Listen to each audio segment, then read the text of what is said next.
the little girl asks, like, why did you have to leave? And this for me is huge, that it says, because I stopped feeling free, he said. Papan said there's someone in charge of Cuba that didn't let him say what he wanted or pray like he wanted or even sing like he wanted. That's why Papan and Pedro left, et cetera, et cetera. And then it goes on into like why he won't leave here. But that seems so silly. Yeah, but I mean, it's the root of like why we're all here. Yeah. And like it was a huge thing for publishers are like, oh, that's a lot. I'm like, you know, it's these things that are just like the truth that don't end up in books, you know? And it was important for me that ended up in a kid's book. And now I'm like showing this to kids, and there's kids that come up to me and they're like, can you tell me more? Why is there a bad leader in Cuba?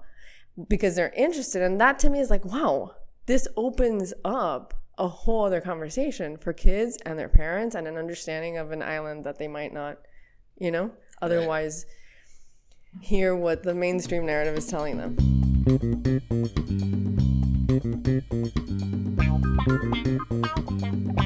You might be listening. This is background noise. To Pan Con Podcast. My name is Nick Jimenez. I am joined, as always, by host, alleged chef, and 8th grade basketball MVP, Michael Beltran. Michael Beltran, say hello to the people. Hello, people. Today, we are joined by guest Vanessa García. She is a playwright, she's an author, and she has just written a children's book. As I mentioned to her earlier, we have had many guests who have written books, but finally we have someone who made a work that is more our reading level. Yeah. Thank you very much for that. You're welcome.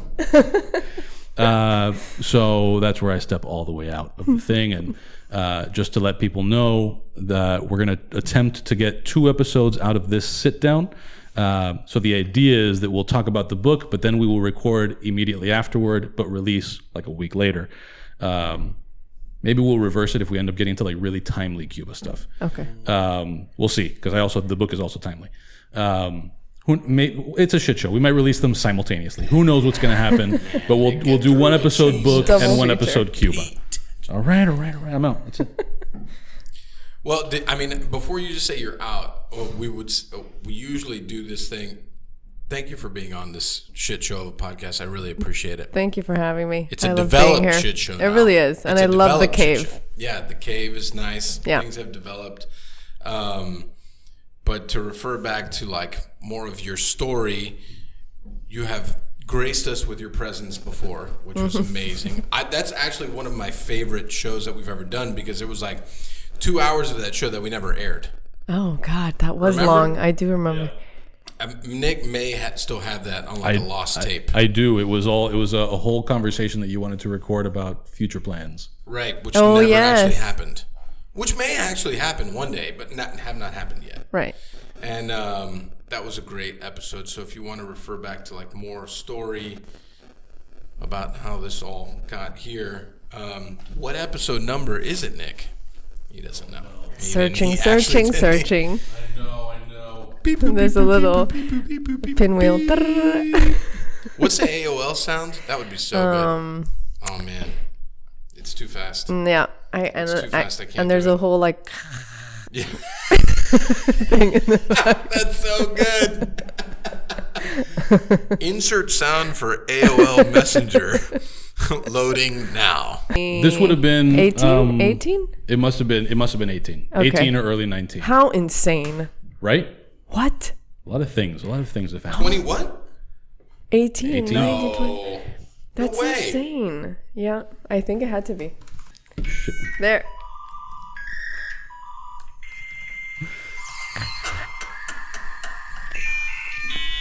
That was the October 4, 2019 episode. 2019. October. Of 19. Look at that. Yeah. Oh, we're back. This was October what? 4. October 4. Oh, so we recorded... But maybe not in October. Yeah. Yeah, it's fine. Yeah. The fall. Okay, so you told me about this a few months ago. Yes. More than a few months ago, I think. Yes, I forgot. Right, you told me about this more than a few months ago. Yeah. So tell me the story behind the book. Okay, so essentially the story behind the book is my grandfather's story. first of all, he taught me to bake bread and then told me the family story while we were doing that. But his story is essentially he escaped 3 tyrannies. He escaped Franco's Spain when he was 13 years old, crossed the Pyrenees Mountains on foot with his brother, who was 15 at the time, like over the mountains and into France. Gets to France. He's without family. They're young, so they get put into foster care, both of them. And then World War II hits. Hitler comes. They have to escape again. Wow. They leave on a boat with a bunch of Jewish kids who are running away, for their life. Right. And it's the same ship, because I've done a lot of research on this, that Vladimir Nabokov leaves the month after, and then that's the last ship time that ship sails. Wow. He goes to Ellis Island. He gets to Ellis Island, and I've seen his name on the wall because he told me where it was, and I went to go find it, and that was amazing. And he tells them, with his brother, they're like, they're not gonna know what accent this is, and we can't tell them we're Spanish, and Andalus is close enough to Cuban, so we're Cuban. They lie. All their papers are changed to they're Cuban so that they don't get sent back to Spain. They get to Cuba, and then he becomes the head of a bakers union, of a hospitality union. Eventually, like, he studied architecture, but essentially he works with panaderos a lot, and he sees that communism is coming. He's seen what this looks like twice before, and they are fighting it from the inside. His brother ends up in jail for 9 years, and he escapes. His brother went with him. Everywhere. The whole time. Yeah. The journey, they were together. Yeah, the whole thing. So then he leaves. He has to leave Cuba, as we all know what happened in Cuba. Castro comes, he leaves, he escapes. That story is, insane. I can tell you as much of that as you want, but it's crazy. Like, rooftop of a Venezuelan embassy, eating mamoncillos, surviving for 3 days in the rain kind of thing. Wow, with mamoncillos, huh? Going in through a window. Wow. Yeah. There's not a lot of meat on those things. I know, exactly. Exactly. Yeah. So that's the story that I heard growing up, and like while we were making bread. And then I wanted to tell it, and I wanted to collect more of it. So when I was 12, I started to interview him. And when I was 22, yeah. Man, the wherewithal of a 12-year-old to be like, I want to interview my grandfather. Yeah, my grandfather. To document things at 12. Yeah, I wish I had that tape, because it was like old school, like press record on the. It was like, the little cassette, the handheld, like, that's cassette. That's amazing. Yeah. Like, rewind, go again, play. It was a whole thing. It's yeah. so good. Yeah. Yeah.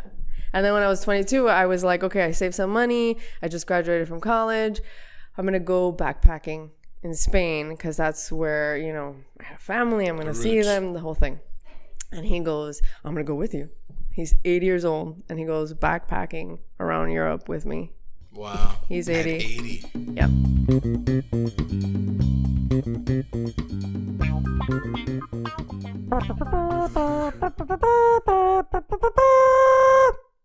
Thanks to our sponsor, Aganorsa Leaf Cigars. Aganorsa Leaf is renowned throughout the world for its signature flavor that possesses all the great attributes of Nicaraguan terroir, along with classic Cuban aroma and flavor. Aganorsa Leaf is pleased to announce a brand new edition of Guardian of the Farm, Cerberus, named after the mythical three-headed hound that stood watch at the gates of Hades. This exciting new Nicaraguan puro uses 100% Aganorsa leaf tobacco and is wrapped in Aganorsa's new Corojo 2012 cover leaf, which adds a level of complexity to the blend, adding light spice and a rich, smooth body to the blend. When you smoke one of our world-class blends, you will experience the difference between ordinary tobacco and Aganorsa leaf. That's why we say our leaf is our strength.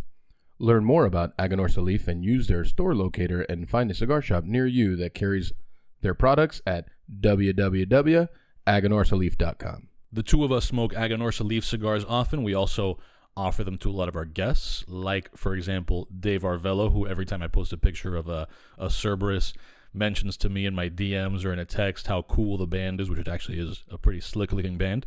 But also, I just want to note, little personal anecdote here, so it's not all totally straight-up red. I can say that Michael Beltran will absolutely not only vouch for the quality of Aganorsa cigars. Yeah. But you met a Miami legend and handed him an Aganorsa cigar. I did meet a Miami legend. I was smoking nearby Alonzo Mourning, and we had a conversation about cigars, and he handed me one of his, and I went inside. I bought this exact same cigar, and I handed Alonzo Mourning this Aganorsa cigar, and I said, try this. Thank me later. I mean, if that's not an endorsement, I don't know what is. AganorsaLeaf.com. Introducing the newest line from Drew Estate Cigars. 20 Acre Farm is a complex, refined, and medium body cigar with a super oaky and cedary notes accompanied by a whisper of white pepper and a bright hint of citrus. Built at La Gran Fabrica, Drew Estate in Nicaragua, using a velvety, and I mean velvety, Ecuadorian Connecticut shade grown wrapper. Under that wrapper is a sun-grown Habano binder and a filler blend of Nicaraguan tobaccos from Esteli and Jalapa in perfect balance with the opulent and majestic Florida sun-grown leaf. Florida sun-grown is also the name of the farm where that tobacco is lovingly grown and harvested by Jeff Borshowitz, who's the guy you see in this video playing behind us, on his pristine 20-acre plot of land near the central Florida town of Claremont. I have actually been to that farm, along with plenty of other cigar tobacco farms in Mexico, Central America, and the Dominican Republic. And what Jeff, who by the way is a very nice guy, there's actually a cigar box signed by Jeff hanging on my wall. What Jeff is doing there is super legit. So it's always cool to see products like his, which is the only premium cigar tobacco grown in Florida, in products from a company like Drew Estate. Plus, 20 Acre Farm being a Drew Estate product means it's the creation of master blender and Pan Con podcast guest Willie Herrera. Support our guests and sponsors. Get it online. Ask your local cigar shop about 20 Acre Farm by Drew Estate. Learn more about Drew Estate and use their store locator to find a cigar shop near you that carries their products at drewestate.com. That's right. I'm probably going to smoke one of those right now. What are we waiting for?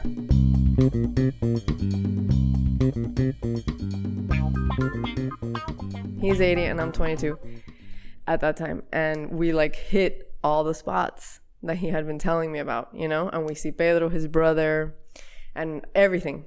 Like just, he told me everything, but I was there like on the ground, you know, which was a totally different thing. And we have this thing where we were on this like rinky-dinky train, like old. It was probably from La Época of the Civil War. You know what I mean? Metro Rail. Exactly. Right. So the Metro Rail. Something like that. And he was like, he kept saying, este es el tren de la muerte, este es el tren de la muerte. And it was like he was just going back there. And I was like, okay. So I gathered a lot of the story on that trip. All to say that this is a kid's picture book that doesn't exactly have all of that stuff. Right, of course. But it's infused with it. Mm-hmm. It's in the bread. Yeah. So when did the idea to actually do this happen? 2016. I did it in 2016. I know that it was 2016 because it was the year that I was getting married. So I have I know exactly where I was while I was drawing pictures of it while I was writing it. Even though these are not my illustrations, I was going to say, illustrations-wise, where does this come from? This is a guy named Tim Palin I love his illustrations. I think he did a great job. And he asked me, you can see actually, I don't know if you see this, the little cloth and also the Cuban bread thing that is very specific to us. He had something else on it first and he showed it to me and I was like, so it's not really that Cuban bread is not like that. It has very specific lines on it and this is what it looks like. And I showed him all these photos. He changed it. Cool. Yeah. So he asked for pictures of my grandfather, like everything. So if you wrote it in 2016 and now we're in 2022, tell me the journey between those 6 years to make it like what it is now. Yeah. So essentially in 2016, I write it and I'm like, okay, picture books are super specific. You have to have 32 pages. They're kind of like they're really snobby in the picture book world. Yes. It's a very specific world. And, so I wrote it and I was like, my agent wasn't quite sure what to do with it. So she was like, I don't know. She literally said, I don't know what to do with it. I'm not sure what to do. So I kind of put it away because that's never a good thing when the agent it's not going to go anywhere, you know? Right. So I put it away, and in maybe 2 years ago now, someone sent me a call from a publisher. Like, hey, these people are looking for new manuscripts, and they're looking specifically for Latinx stories, et cetera, et cetera. Nick loves that term. I know. Nick loves the we Latinx all love term. We all love it so Nick, much. you love the Latinx term. I'm really more of a Latin Z guy. Okay, got it. Well, at least it's not Latine. Is that a thing too? Yeah. It is? I'm not woke, so I don't understand what's happening. Yeah, this is like Latin and then ending with an E, pronounce it like Latine. Instead of Latino or Latina, it's Latine. Yeah. Okay, anyways, back to like the actual meat of what's happening here. So then I'm like, okay, actually this publishing house looks really cool. So I submitted, and they chose it as the book that they were going to put out. And then from there, it became pretty smooth in terms of like, they hooked me up with a publisher, with an illustrator, and we went from there. And then like I said, like 2 years after that, it was published. So it's a long journey. I mean, everything that's creative wise, I feel like to actually end up, for people to see it takes years to happen. Totally. I mean, how long is that? 2016 to 2022? 6 years. Yeah. Yeah, 6 years. Yeah. But I mean, so many years before that, actually, in the making of it. And then for you to put it away in 2016. Yeah. For it to be like where it is now. Yeah. So maybe 8-10 years probably. Yeah. That's pretty incredible. Forever. Yeah. So what are the things here? Like, I mean, 32 illustrations, you said? There's 32 pages usually in a book, and every page is illustrated. And it's usually kids' books are under 1,000 words, so you have to condense the story. Which is so hard. It's not that easy. It's not that easy. Condensing a story like in any time frame for like anything that's meaningful, especially something that's like so deep. Yeah. I mean, would you?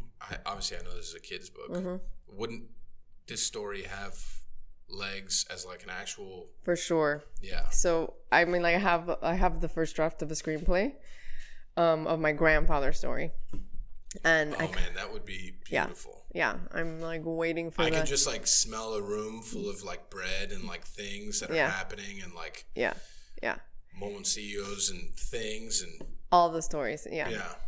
It's kind of like, it's so much that happens that in writing the draft of the screenplay, I'm like, maybe this is limited. So there's that process now of like, what is this visually, like the adult version of this.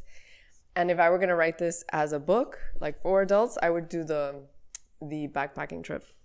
Right. As an addition to, or the story? Like a separate, like a nonfiction memoir kind of thing that I could do as just like, that's the starting point of telling his story. So when you decide that you're going to do like an illustrated book for kids, what's the thought process of like, what are you trying to accomplish with that? For me, the most important thing, I can grab this, right? Yeah. Okay. I mean, I hope so. It's yours. I can grab this. The most important thing in this book for me is, here we go. That's not the most important thing, but I turn to adorable, though. It is. It is adorable. It's getting there, but this is the thing. So like he talks about all the different breads that we make. So we make the baguette first when they're in France, and then we start to make the Cuban bread, and he talks about the Cuban story. But the fact that this is in a book, so he's talking about Cuba, and he's like, I ended up in Cuba, and I didn't, because in Spain and France we sang opera, but in Cuba was the conga and danzón and the huaracha and all this stuff. And then the little girl asks like, why did you have to leave? And this for me is huge, that it says, because I stopped feeling free, he said. Papan said there's someone in charge of Cuba that didn't let him say what he wanted or pray like he wanted or even sing like he wanted. That's why Papan and Pedro left, et cetera, et cetera. And then it goes on into like why he won't leave here. But that seems so silly. Yeah, but it's the root of like why we're all here. Yeah. And like it was a huge thing for publishers are like, that's a lot. And I'm like, it's these things that are just like the truth that don't end up in books, and it was important for me that ended up in a kid's book. And now I'm like showing this to kids, and there's kids that come up to me and they're like, can you tell me more? Why is there a bad leader in Cuba? Because they're interested. And that to me is like, wow, this opens up a whole other conversation for kids and their parents and an understanding of an island that they might not, you know, otherwise hear what the mainstream narrative is telling them, you know? So I think that I think it's pretty powerful to be able to tell kids that early. And I think it's interesting too, like depending who buys this book and what part of the country or the world or whatever. Yeah. And when they're reading this book to their kids, if they process it, correct, like that statement also, because they probably don't know either. Yeah. Which is incredibly powerful also. Yeah. Yes. Because, you know, I mean, I think the ideology of Cuba outside of South Florida is very different than kind of like what we live. Yeah. So I think it's going to teach two different types of people, yeah, you know, a child and a grown-up, yeah, equally the same thing. Yes. Then I have, you know, like you have always the very first moment of anyone commenting about this book ever was a British guy in a bookshop. And he was like, his response was, and my publisher didn't know what to do with him. She's like, what do you do? I was like, oh, get ready. Ready. Because it all seems very simple to you. But hashtag positive vibes only. Yes. So he was like, I don't really understand why there's this anti-Castro rhetoric in the middle of this book about bread. And I was like, you don't really understand that this is exactly my grandfather's story? Like, this is the story, you know? So I'm like, what? But she was like, what do you respond to these people? So I had to write to her and be like, this is what I usually agent? say, my publisher. Oh, publisher. Oh, yeah. Man. Yeah, get ready. I know. I told her. And Load up, my friend. Yeah, yeah. Lots of little things. Also, she was gonna, so when I got the first, like the galley of the book, so what it looks like, what it's gonna look like before it's printed, it said, in the jacket cover, it said printed in China. And I was like, are you gonna print this in China? Because that's gonna be a major problem. And I was like, to get some shit. I was like, oh my God. I in myself, I was in the hospital with my grandmother and my mom, and I was like, Mom, and she was like, what is happening? What's going on? I was like, I might have to, okay. So I was like, all right, what is my decision? What am I going to do if they don't change this? Like, I was like, before I even mentioned this to her, I need to know how I'm going in. So I was like, look, in my brain, I was like, if this person is going to print it in China, I'm not going to be able to publish this book because we're talking about 3 authoritarian regimes and we're not going to print it in another authoritarian regime. So how am I going to do this? So I basically tell her with like, oh my God, it's been since 2016 since this book, you know? And she says, well, I mean, we've been printing everything there and it would be a significant amount of money that we would be losing. Let me think about it. I sent her all these links of the story, like this is what's happening in China.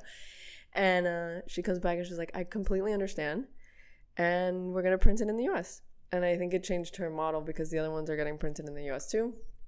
So it was this whole conversation that happened. It was really interesting. So she's been awesome. The publisher. Yeah, I mean, I mean, the idea of like a publisher, like being able to structure the things that you say or do or whatever. Yeah. I couldn't imagine that. You know, because like especially us, Cubans in general, like we now have the opportunity to say whatever we want. So we want to say whatever we want, right? But we also want to be able to do what we do for a living, right? So I mean, for you, it's writing, obviously, and for me, it's food. For us, it's talking. Here, which we do a lot of. That's very Cuban. We're very good at it here, I think. Yeah. You know, I couldn't imagine like someone structuring the things that you're able to say.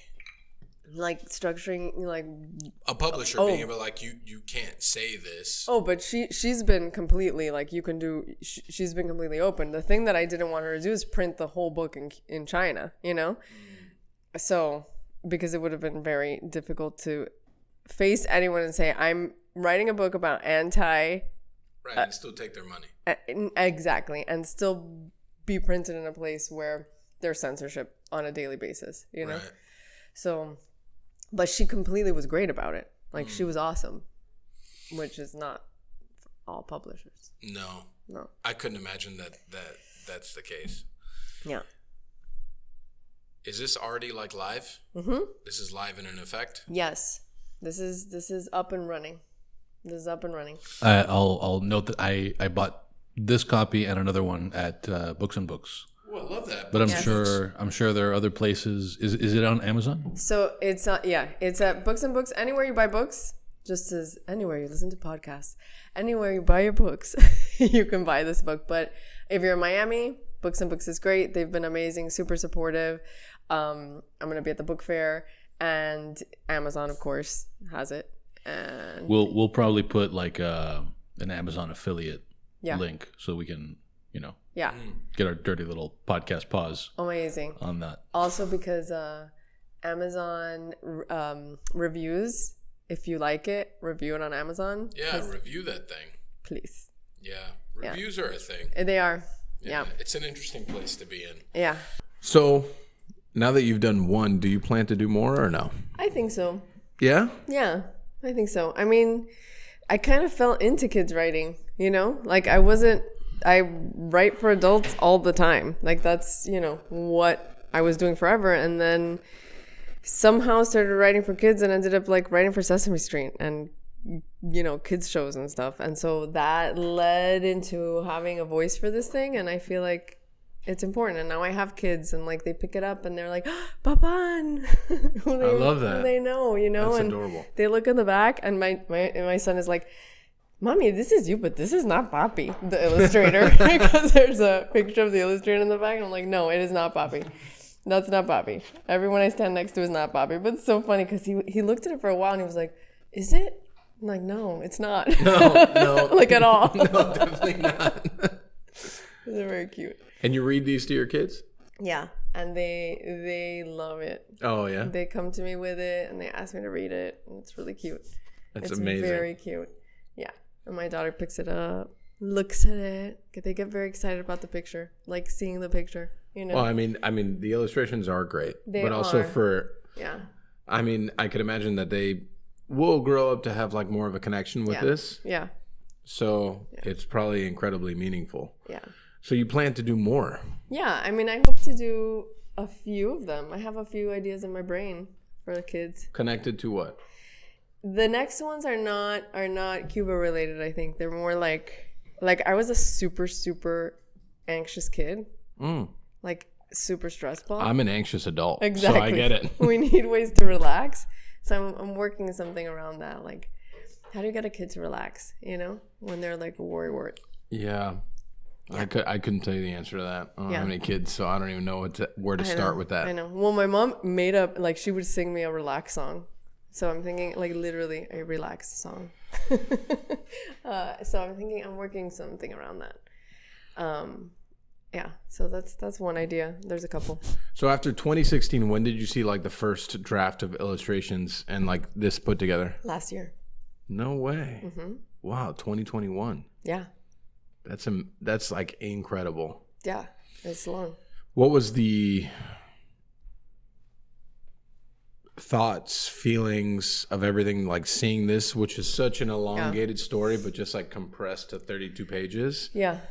I mean, you write it and it's 1,000 words and you write it in what you think is going to be the page breaks, right? So like, I think this is going to be on this page and another one on this one. And, but it was insane to me that the year I find out that it's coming out and that I know it's coming out is the year my grandfather's dying, So I was like a little bit relieved and very sad that he couldn't actually see the dedication in it. That was like, because it's dedicated to him and my grandmother.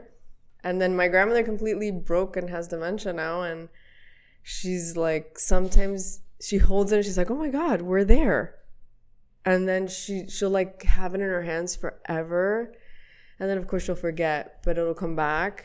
And that's of great value too. But I don't know, there's a sadness that we couldn't do it earlier. you know? I mean, there's also a lot of strength in saying, like, the story has lived. Yeah.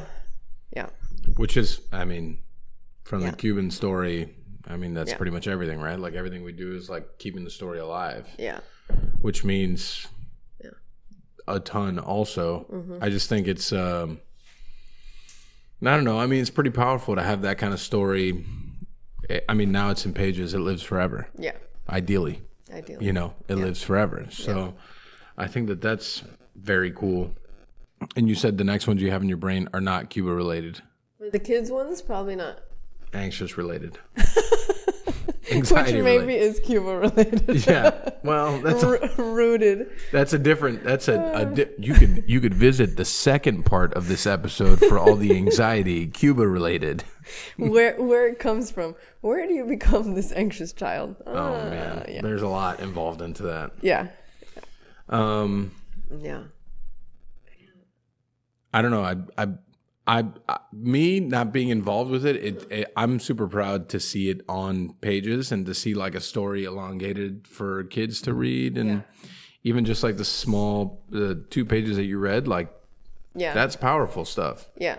And I just think from what I said before, it's like powerful to the point that I think the parent's not going to know what to do with that depending on what part of the country they're in. Yeah. And the kid is going to learn that in a very early age. Yeah. So who knows when that rings again as they grow up. I think that the response so far has been really good because it's been like from people who are reading it, like from people that have like read it and reposted on Instagram and like that kind of strangers all over the country, because they're like, oh, I can be in the kitchen with my kids or my niece and nephew or my whatever, and we can be telling our story, you know, and that gets passed on. I mean, you know, the way food works. I mean, the story is like all we really have, right? Yeah, it's like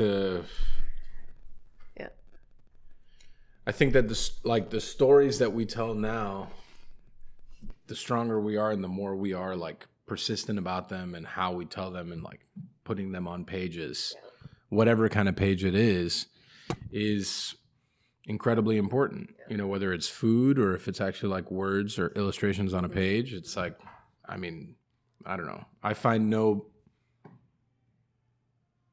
like bigger purpose for me personally, like as to doing that. Yeah. You know, it's incredible. So, and then also for you, the story's all over your dishes all the time. Yeah. Not all of them, but like, you know, like I would say a large portion of them for sure. Yeah. But yeah, it's also, and I tell people this shit all the time. It's like, food is an interesting place. Just like a kid's book could be an interesting place. It's like, some people go out to eat just to satiate an appetite. Yeah. Some people go out to eat because they want to know a story. Right. Not every guest and not every diner is the same way. Yeah. Same way as like someone reading a kid's book to their kid. Yeah. They're just trying to put their kid to bed, as opposed to like maybe they're actually trying to teach their kid something. Yeah. It's not always the same journey for everybody. Yeah. So, but if I can hit 1 out of 10, I'm good. Yeah. And you can keep coming back to it. Like you can get it on many levels, right? So it's like, I mean, I knew that I had books that I would read, and then 5 years later I'd read it, and then I'd be like, oh, I missed that. Yeah. Oh, that's what was happening. And then you go again, and there's a whole other level, and the same thing. And this is about food. It's about bread, you know? So I think the same thing happens with making something in a kitchen. You know, you're like, oh, this is what he was doing. Oh, this is what he was doing. Oh. You know, like you keep unraveling the story and the making of the thing. Yeah. But it's just like you said, is like as you develop as a human, like your relationship with food develops. You know, so you know, as I go through, I mean, Aria turns 7 in January, so like as I go through dishes that we've had on the menu for 6-7 years, the relationship I have with them is very different as to when I did them 7 years ago. Yeah, it's because we grow as humans. Yeah. So, you know, the fact that this is a kid's book. Yeah. I mean, imagine the lifespan of that. Imagine if they read this to their kids. Yeah. I mean, that's incredibly powerful. Yeah. Like there's so much behind that. So Yeah. I don't know. There's questions that kids are asking because it's like what the bread says. So like the bread talks, right? And they're like, how does the bread talk? And that's really beautiful because they're like, wait, what is it trying to say to me? What's it saying? You know? And it's like they're really literal at one age, at when they're really little, but then they start to understand symbolism. Right. And then that starts to unfold and they're like, oh, okay. Like there's all kinds of breads. There's like challah in here. There's all kinds of stuff. Right. Yeah. And there's at the beginning, there's like a little bit that says that encourages kids to make something, like make their own stuff in the Well, which is great. yeah. I love that. Like here's what you do before reading, here's what you do after reading, here's what you do during reading. So like here are some questions like what, you know, about baking or whatever, and then get a recipe. Go to your parents. Where does this come from? Like I was talking to with another writer that's Indian American, and she was like, yeah, I remember cooking with my mother all the time. I mean, that's where half my stories come from, you know? So it's all layered. I also think, just apart from like our cultural story, the aspect of people doing things with their hands and like doing things, period, is a fleeting concept. Yeah. Right? Like being able to touch food, understand food from a bigger aspect than just like I eat food. Yeah. You know, because like, yeah, you know, like now you could fucking get food from anywhere in 35 minutes. Yeah. Maybe 25 if you pay priority. Yeah. And it's like it's just one of those things that it's like understanding what it actually takes to physically do something. Yep. Gives you such a different connection to food, and bread is such a lost art form. Oh my God. And that was the revelation to me when I was a kid. I was like, oh, this is like days. Yeah. Right. This is like, that's why I was like, oh, thank God he's telling me stories, because this is a lot of waiting. And it's a lot of work. Yeah. And there's a lot of like development and journey in that work. Yeah. You know, like I'm a terrible bread baker. Whew, dreadful. Yeah. So bad. So like when I watch, you know, our pastry department actually put out the bread that they put out, because we're not a bakery. Right. Yeah, it's a totally different thing. We're a restaurant company, but they still put out like incredible bread for several locations. It's fucking amazing. Yeah. And I like every time I watch the whole thing happen, it's incredible. And they're like incredibly talented. They're so patient, but so like driven to make it great. So for a child to understand that, that it's like, it's not just Wonder Bread, and I love Wonder Bread, don't get me wrong. I do love Wonder Bread. It's not just all Wonder Bread, and it's not just all going to get like a $1.50 loaf of Cuban bread that's only going to last 5 hours anyways. Yeah. There's so much time that goes behind it. I think it's incredible. So, you know, I think the relationship between children and food is something that should be focused on so much in like the future of the world. Yeah. Because I think we're going to lose a lot with that. There was this kid at one of the readings that I did, and she was like, well, I made challah with my grandmother, and let me see if I could remember how to do it. And she just went through the steps, and she was like 4 years old. Oh, wow. And I was like, oh my God.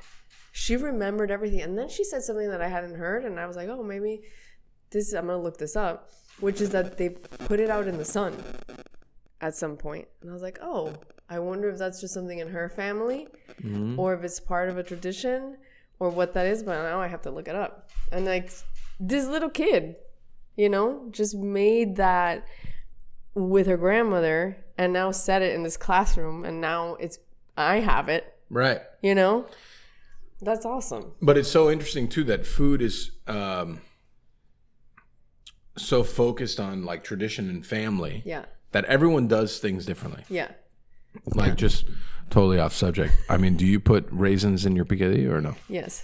Okay, me too. Yeah. But some people would totally say that we're nuts. I know. But that's a very focused like family thing, like how you grew up. My grandparents don't do that. They don't? No, but I do it. I know, and I love it. Yeah. Well, I'm a vegetarian, but I'm also the person that keeps the lechon and the cajachina alive in my family because tradition and story. Right, which I love. Actually. But I remember whenever we make picadillo in my house, it's the aceitunas, the olives, and the raisins. Like that's the whole thing. Yeah. Well, I think we're gonna come to the end of this first part of the bread. Welcome to the first part. We are now going to start proofing the bread for the second part of the episode, which is going to be talking about things that are very politically related. And just like we're going to have a good time. Also, on the second part, I recommend everyone to buy this book on Amazon. And I would actually recommend, if you're in Miami, to go to Books and Books and to buy this book at Books and Books. Don't just buy it on Amazon. You could also buy it on Amazon. But I recommend to go to Books and Books and to buy it.